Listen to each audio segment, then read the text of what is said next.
What's happening, everyone? Um, Been a while since I made a video, and once again, stuff has changed. I have moved again back to the state that I was from.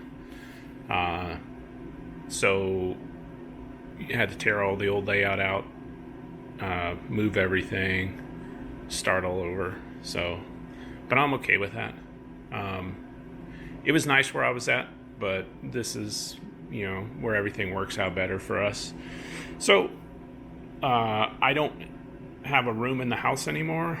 I'm back in the garage, but this is a 2-car, which is an extra deep garage. So this is the third stall, which is the they call it the extra deep, I guess. So I've just turned it into my train room. It's a single car size, so it's pretty decent. So I've just making improvements to it. And this time I started doing stuff to, like lighting and heating and cooling before I started the layout, because I've done it in the past where I just want to start the layout and get it over with. But so anyways, I put up all this lighting. I still can put an extra strip there over in the left corner.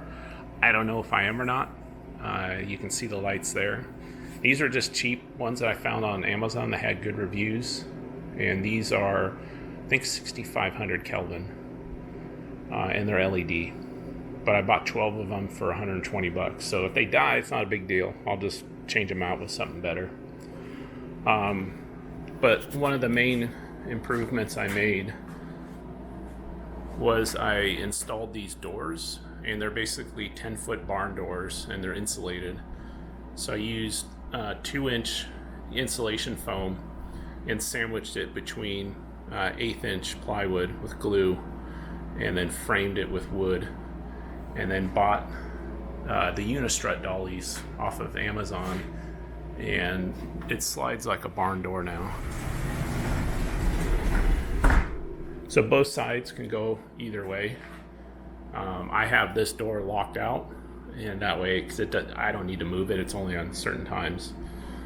But I have it all sealed up. I have brush seals on the top and the bottom, and then also in between the doors. So I try to seal it off as best as I can, mainly for dust and then heat and cooling. Because on the other side is a regular garage, and that's where I have all my woodworking stuff. So dust will come over. So that's what I'm trying to prevent. I also added air conditioning, so I built this little stud wall and then put a window mount in there. I believe that's a 10,000 or a 12,000 BTU air conditioner. That way, because it gets 100 plus here in the summer. The other thing I added was a heater. You can see the exhaust vent right there for the heat. So these heaters are normally mounted in an RV. It's a diesel heater. Big rigs use them too. I think boats, everything. So if you're not familiar with them, it's basically like a furnace that burns diesel. So you just put the diesel in the top there, shoots the hot air out here, and then it's got a small little 2-inch exhaust. And then this was a air or a vent in the garage already. So I just sealed it up with some sheet metal, and then I wrapped it with the insulation so it just doesn't burn anything. Just use Unistrut to mount it to the wall. This thing cranks. It throws out a lot of heat, and it's got a little remote that you can control it, and it will burn like a tank of diesel, which is like a gallon-ish, every 8 hours, and that's on full. So it's really efficient. You can see the heat just goes up through there. The reason I did this is I want something separate from my power, because otherwise I'd have to use propane. Propane produces exhaust, so you're gonna have to vent it, and it also produces humidity. So, and I've almost caught my leg on fire, everything else on fire, getting too close to it, especially if you're wearing like polyester pants, like workout pants, they will catch on fire. So been there, done that.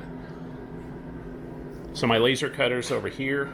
I've got an exhaust vent in the back that goes out of the house, so I can cut while in here, don't have to open it up.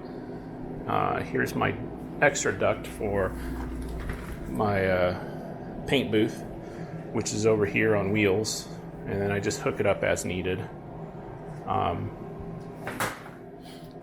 then I save my paint organizer. Before it was hanging from underneath the layout, now it's attached to the cabinets, and then I just built the leg on the side.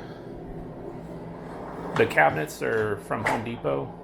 They're actually just 2 cabinets. They're meant for like bathrooms, and they're only like $220 unfinished. I'm gonna paint them eventually, probably a dark color. So I started, as you can see, the layout.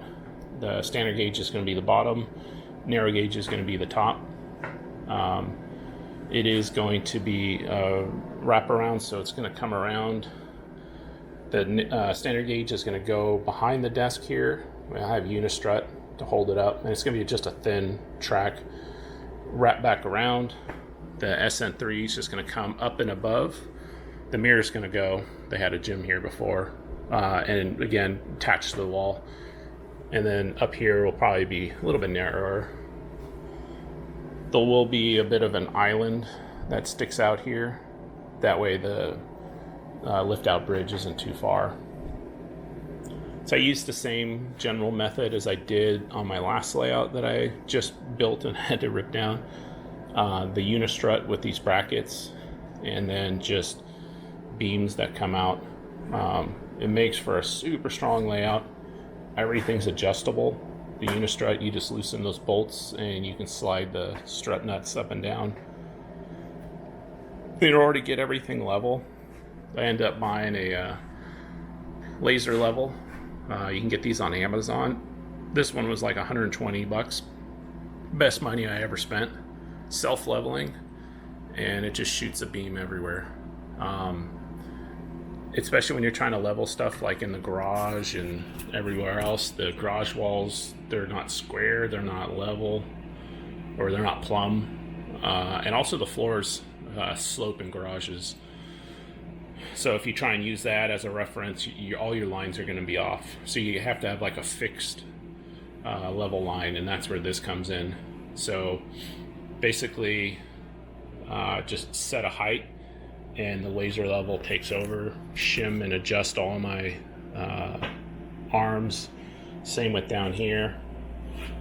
Just shimmed all this up so the layout's mounted to the cabinets itself. It's very sturdy.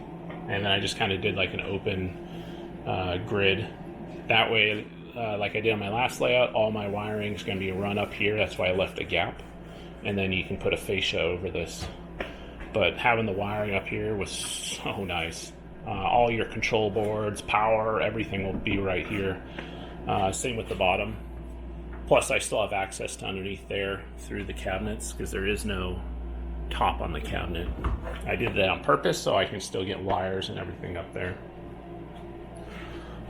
Here's my 3D printers. 3D printer and the dryer. This I bought just recently on Amazon. It's a dehydrator, and they sell these on Micromark. Basically the same thing as the dry booth, I think as they call it. This one I got on Amazon for $120. It's all stainless, and it'll go from 100 to 165, and it'll hold that for hours. So this is perfect for painting. I've already been using it a bunch. This thing's a game changer. I was using like a regular toaster oven before, and those things are just, they scare me. And I figured I was going to buy the Micromark one, but once I found out it's just a dehydrator, I just went and found a dehydrator online. So if you're in the market for a paint booth dryer, this is the way to go. At least so far. I mean, could be wrong, but from the uses I've already done, it's worked out really well. I'm trying to think if there's anything else I'm skipping over. Yeah, so in the standard gauge, I'm just trying to do a rough layout right now. I'm thinking of doing roads going through here. So a road here, shopping center, road come through. This building may go over here, or I don't know. But majority of these buildings are, got shipped, and very, very little damage. So happy with that, because I moved it all myself. So that probably contributed to taking care of it. So yeah. So I'll be posting some more videos here as things go along. I might start laying track, or at least designing all this to get it set up before I start doing the other sections here. Don't know yet, but oh, the other thing I did do, I actually finished another project, but this one is a Rio Grande Models ballast car. So I bought this with a bunch of other kits from a friend who had another person that was selling a bunch of stuff. But it's actually a fun kit to build. It's mostly wood and like some styrene, and these are all white metal. The only thing I did different was I used a laser cutter and cut these out of styrene. Other than that, it's pretty much built as the way it's shown in the instructions. So anyways, that I finished up. I had I don't know, in the last layout I had it for an update, I had I think it was a tool car or a kitchen car. I finished that. I also finished another water car. That was 0469 for the Durango and Silverton. I'll show that in another video. It's packed away in a box right now. I'll pull it out once I start pulling other models out. Anyways, just it's already 12 minutes here, so see you guys in the next one.